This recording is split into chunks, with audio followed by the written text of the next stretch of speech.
Hello guys, নিয়ে চলে এসেছি আর একটা ইন্টারেস্টিং রেসিপি। মাটন তো আপনারা খেয়েছেনই আগে, কিন্তু এটা একটু অন্যরকম স্টাইলের।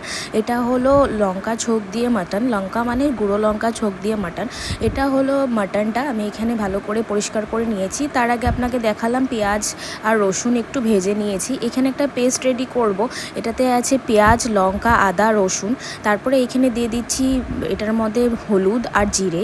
সবগুলোকে ভালো করে ভেজে নেব। ভাজা হয়ে গেলে আরেকটা এখানে প্রেশার কুকার নিয়ে নিয়েছি। এটা মেইন জায়গাটাই এটা। তেলের মধ্যে এখানে আমি গুঁড়ো লঙ্কার ছোক দিলাম। তারপরে সব মশলাটার মধ্যে অ্যাড করে দিলাম মাটনটা যখন দেখবেন আপনার সিদ্ধ হয়ে আসছে, ভালো করে কষে নিতে হবে। কষে নেওয়ার পরে আপনারা দেখবেন যে একটু ফ্রাই হয়ে যাওয়ার পরে আমি এখানে টমেটো পিউরি অ্যাড করছি। আপনারা চাইলে কাঁচা টমেটো দিতে পারেন। এখানে ভাজা আলু রেখে দিয়েছিলাম, আপনারা যদি না চান নাও দিতে পারেন।